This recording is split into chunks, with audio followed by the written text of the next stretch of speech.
Daniel Reeves, CEO of the Computer Clinic in Bicester. Daniel, thank you ever so much for joining us on the Business Spotlight today. How are you today? I'm good. Thank you for inviting me onto the Business Spotlight. Yeah, I'm very good except for the weather. So good old British weather, isn't it? Good old British weather. So it's great to have you on board. Thanks for spending the time to talk to us about your business journey. So I thought we'd kick off with a little bit of background in terms of what it is that you do, what your business does, and what sort of services you offer, if that's okay. Yeah, so I'm an IT engineer at core. My company is a business IT support company. We work with B2Bs, dealing with everything from general day-to-day IT support, but to cybersecurity, to cloud services, moving people into the cloud, maintaining them in the cloud, networking, installing network communication systems, as in switches, routers, that sort of stuff, and looking after their Wi-Fi. But our core is cybersecurity and dealing with businesses' IT support. Excellent. So you've got a kind of a mix between those tangible hardware, routers and bits, but also the cloud, the Yeah, cybersecurity. making them talk to each other and act nicely and behave themselves. That's probably a big challenge in itself, isn't it? It is, yeah, that's very true. So it's probably, I mean, we'll cover this in a bit, but I would imagine there's a massive amount of change and stuff going on in your industry and Massive. things like that. How long have you been doing? How long? So the computer clinic's been going 15 years. I've been in IT 20 years.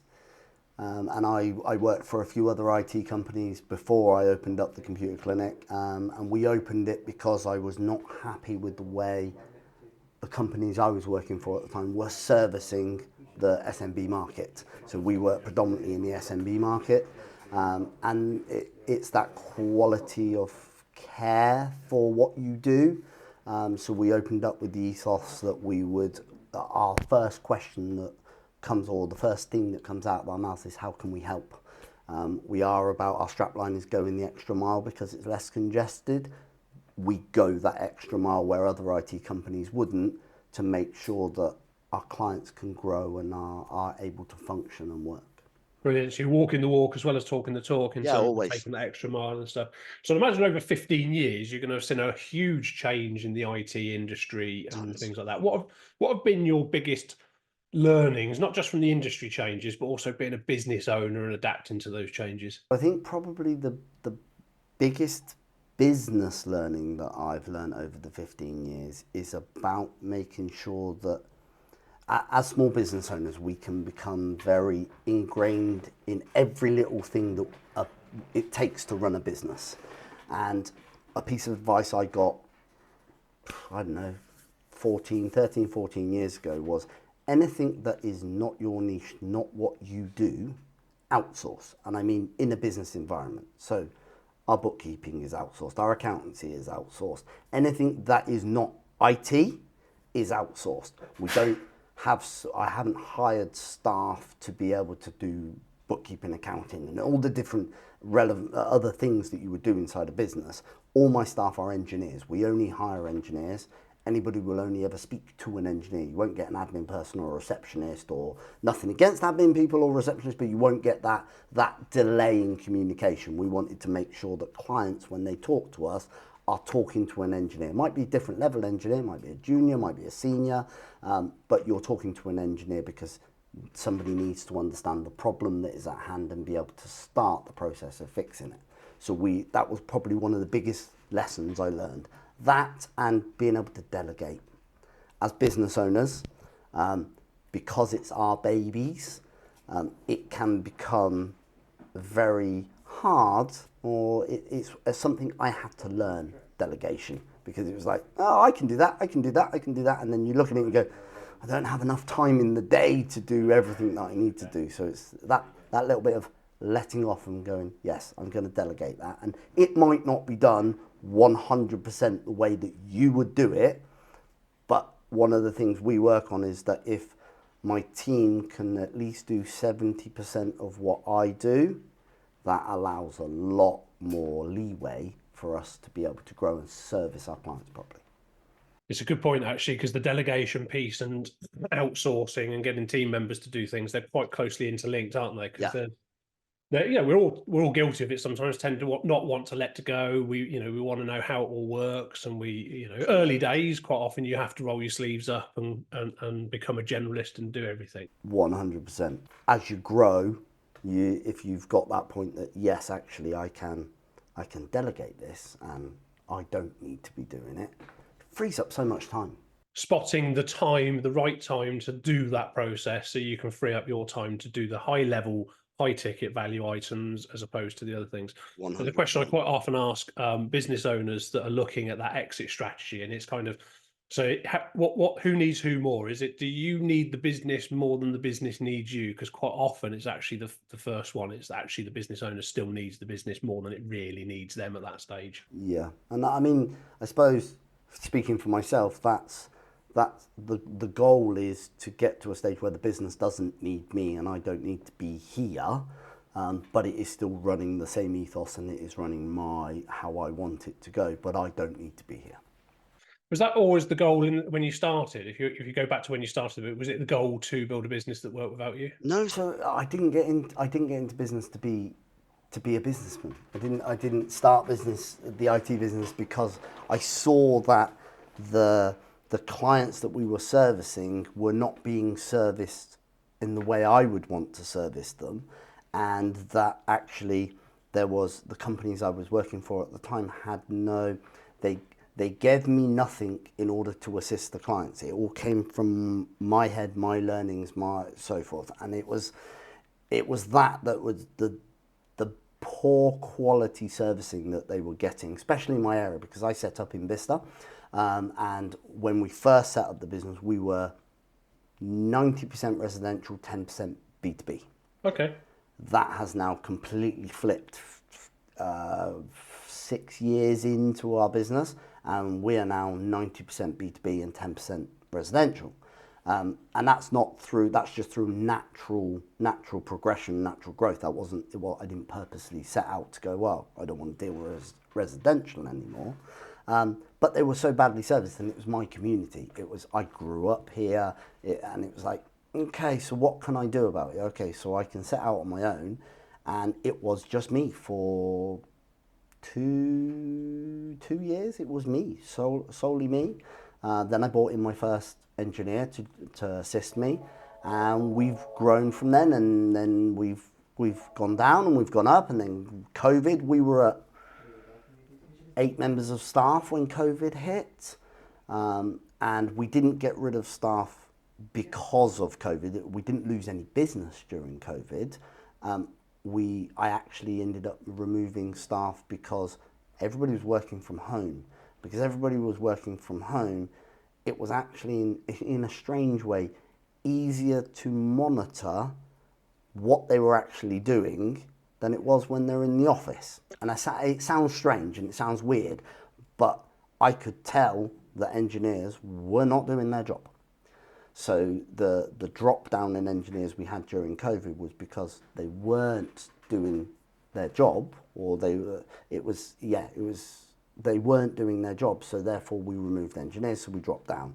Since COVID, we gained quite a few clients in COVID because other IT companies dropped the ball, stuck their heads in the sand when it was first announced that everybody needs to go and work from home.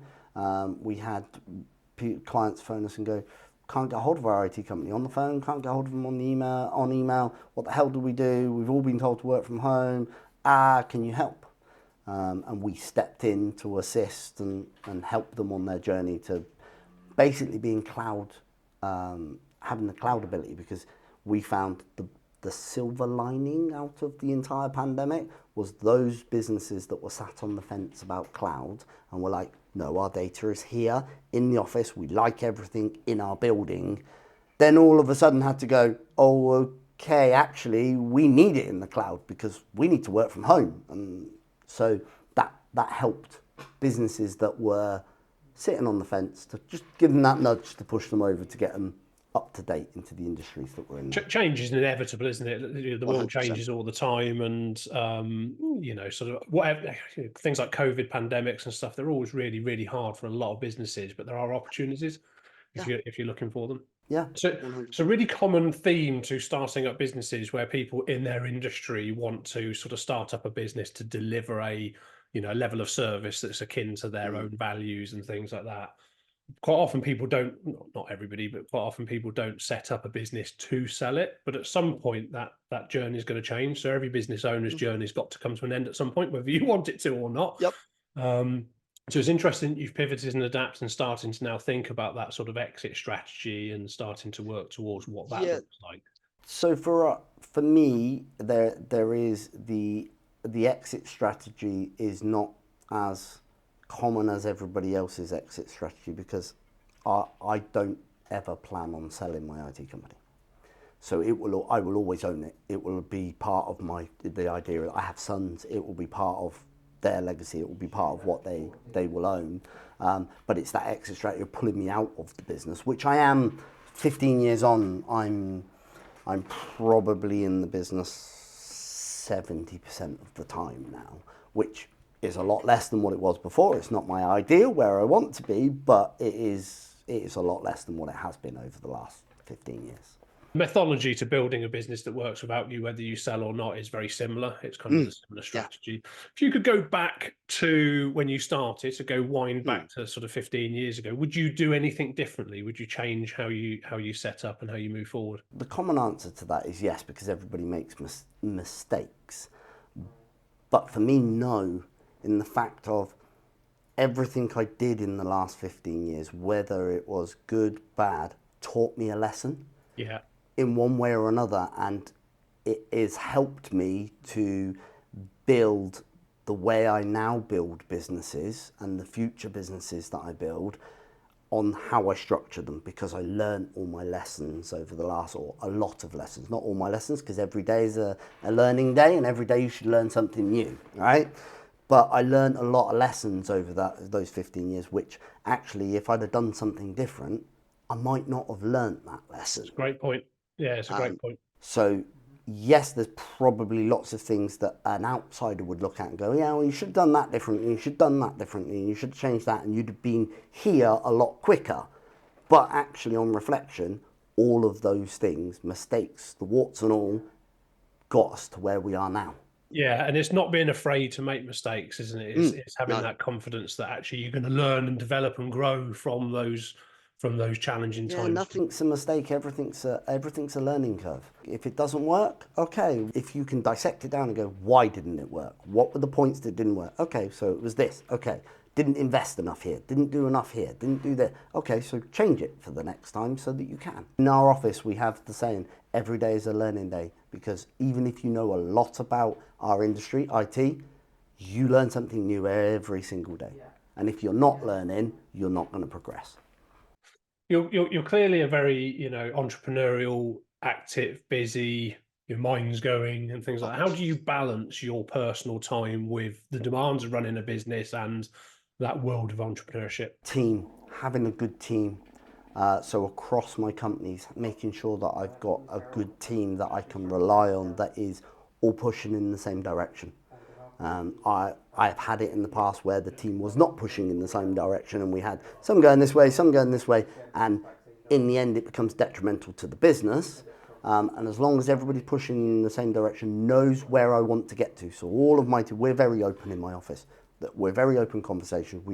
We believe in educating everybody in the office so that they know what is going on, because that way people and engineers and team members are involved in the growth of the company and how we grow. So it's one of those things that it's another lesson that you learn. And recruiting a team is changing as well. It's, over the last few years, the recruitment process is very much a marketing process. It's more of, a sense of purpose, sense of belonging for the team and things like that. So what qualities do you look for in the team that you have around you, and how do you foster that productive work environment? So the thing we always say, so I've interviewed lots of people over the last 15 years, and the thing that we do in our office and the way we do it is I don't interview on, or I don't employ, should I say, on qualifications or knowledge. I employ on personality and the person, because I can teach you as much about IT as possible so that you pass all the qualifications. That's no problem whatsoever. What I can't teach you is to be a personable person. I cannot teach you to care about others. I can't teach you to have that in you that wants to make sure you're doing a good job. That I can't teach. We can't teach personality. So we changed tack probably 10 years ago, 7 years ago, something like that, where we hire on personality and on how they are, what they are, on that type of thing, rather than qualifications and that sort of stuff. I've had new graduates sit in my office, being interviewed, and they have knowledge. They have no experience, but they have knowledge. But they're just not the right person. They don't have the personal skills, and personal skills we can't teach. So it doesn't matter how. I'd rather home grow engineers, so that they know our process, know our way, and they get to the benefit of learning from my mistakes, because they don't get to make those. They don't need to make those mistakes to understand networking, IT, or so forth, because I've done those mistakes already and I can partake that knowledge on them. But the thing I can't teach is personality skills and being a personable person. So that's how we hire nowadays. Hire for attitude, train for skills. Exactly. Yeah. Yeah. Again, going back to the sort of inception of the business, being that engineer, that tech, wanting to deliver a better level of service, very common across a lot of business startups. One of the things that is quite often not neglected, because that's the wrong way of putting it, but not necessarily a priority of starting a business, is the financials of being in business, the controls and knowing your numbers and Yep. things like that. What advice would you give to sort of new business owners or young business owners in terms of financial management? So you need to have, in my experience, you need to have somebody who knows the numbers, because I'm not a numbers man. Okay, I'll admit that straight out of the bat. I'm not a numbers man. I can read a balance sheet, I can read a profit and loss sheet, and I know when the numbers are wrong, but as in the end figures are wrong. But I'm not a numbers man. That's not what I came to do. So I've spent time finding the right, and we've been through 3 or 4 accountants and bookkeepers over the years, external ones, because we've gone externally for it, because they have the knowledge. Just like we suggest to clients that they should have an external IT team, because we're dedicated to what we do and there's a team of us to do it. So there's no problem with holidays, there's no problem with sickness. You're always going to be supported, against having an internal IT person, because majority of small companies will go, I've got an IT person, or the director is the techie guy and he deals with the tech. And the director's time is more valuable than having to deal with IT. So it's the same for accounting and looking after the numbers. You need to find the company or the accountant or the bookkeeper that gets where you're going, gets where you've come from, gets where you're going to, so that they can assist you and give you the right information. I was always told an accountant should always minimum save you the cost of the accountant on a yearly basis, and then some. Add value. Yeah, add value, exactly, which is what we all strive to do in the service industry. It's back to that, getting the right people around you. Again, like you said earlier, is get the right people supporting you to be able to, the experts that do it. And look, quite often the third companies, the outside companies, the external companies aren't viewed as part of the team. So it sounds like you've got that. Actually, they are a team member. Yeah, they're the part Go of the through team. 3 accountants to get the right person that fits with our organisation and is part of that team then.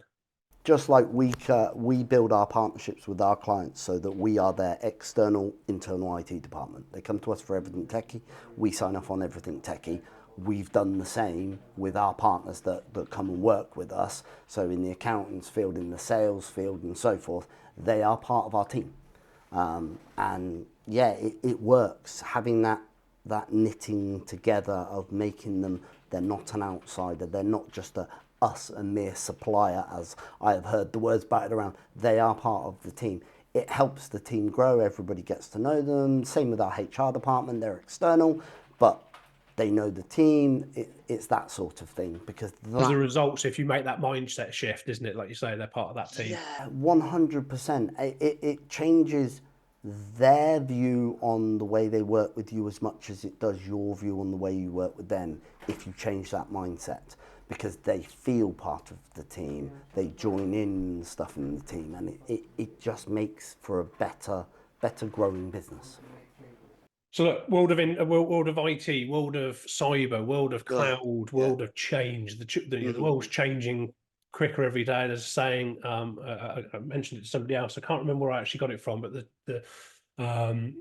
today is the slowest day of change for the rest of your life.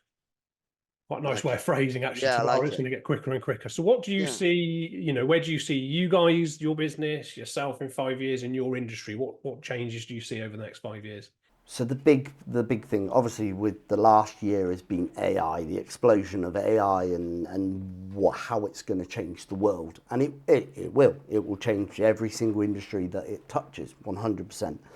The big changes that I see more for us is we're growing, we're constantly growing, and our backbone of what we do for all of our clients is cybersecurity, and cybersecurity is just going to become more and more important than it is now. So it started to become more and more important for the last 10 years. But gradually, now with the explosion of AI and with the bad guys out there using it to their benefit, cybersecurity of any company, even small businesses, doesn't matter if you're a one-man bander, if you're 5 employees, 10 employees, doesn't matter. Every single piece of data that's in your company is valuable. It is. So because it's valuable, people want it. Or they want to be able to, in the cybersecurity side, attack you even if you're a small company, because your links to up the chain to a bigger company gets them one step further.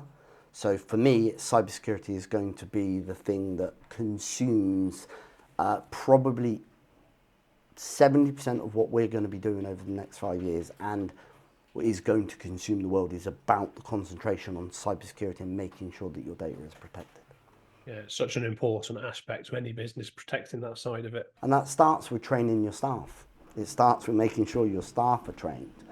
You can put as many security measures as you like, electronic security measures as you like in place, but if you haven't trained your staff, the human element will make a mistake and something will happen. Yeah, it's a great point, actually, just going back to those weak links of the chain, isn't it? So yeah, you can have all the best technology, but if Yep. the weak link of the chain is a poor process internally, then you're exposed. 100%. And you're looking to grow. It's obviously a massive opportunity in Yep. the marketplace to grow. What words of advice have you got for other business owners that are looking to grow their organizations? Don't be afraid to take the precipice jumps. Very good. So I have a few other businesses, and one of them is growing from a very small team at the moment. And there is a stage in all businesses that I've found over the last 15 years where you require that next employee, but you can't afford that next employee, or you can't quite afford that next employee. And what we class as a precipice jump is taking that jump and going, yes, I'm going to hire that employee. Yes, it's going to smash my profits for X amount of time till they're up and running. We write off usually for a new employee in our company 3 months. 3 months written off for a new employee till they get up to speed, till they get to, they are producers. The precipice jump is that, yes, you're going to spend that money.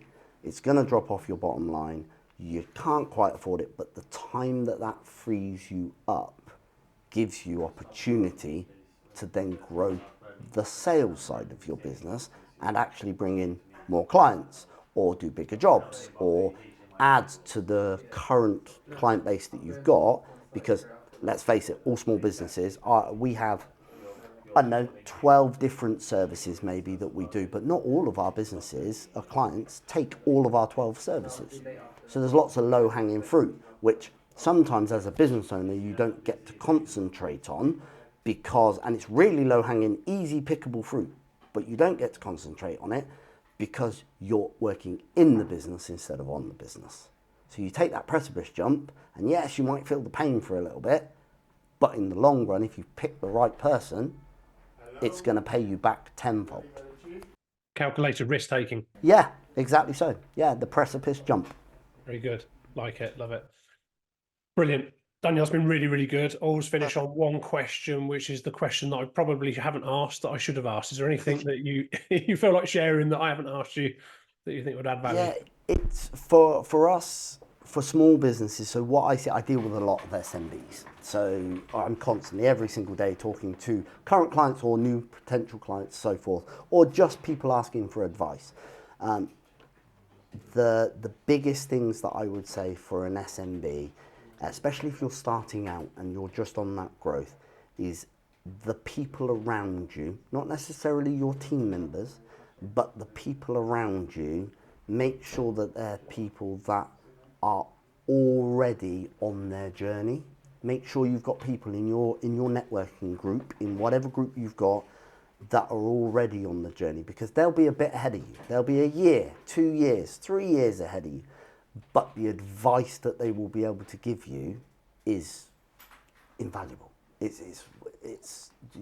can gain so much from it. That and networking, talking to people, sitting in a room, not on. So I work in the digital age, but not on Zoom calls, not on Teams calls. Actually sitting with other business owners that want to productively grow their businesses, and just talking, not attempting to sell your business to them. Oh yeah, and looking at them as potential clients, but being able to network with them and understand and solve problems for them without it being, oh, I can solve that problem and it'll cost you X. Just so having those conversations with other business owners and being able to go, okay, so I've got this HR problem at the moment. I don't do it anymore, but I used to work with a masterclass of 10 business owners, all at different stages in our business. But we would bring to the table stuff that was niggly in our business to see what else everybody else had done. And from that, we gained so much knowledge to help us grow. Taking that time to create some space to build those relationships, to think, to 100%. strategize, to work on the business. And I'd say the final thing I'd say to any business owner, which I learned very late, is you have to take time for yourself. Yes, we're all in business to make money, and we all, when you first set up, it's go, go, go, go, because you need to make it grow. You will burn yourself out. If you run at 100 miles an hour, 7 days a week, you will burn yourself out. You have to take that time and those breaks to recharge your own batteries.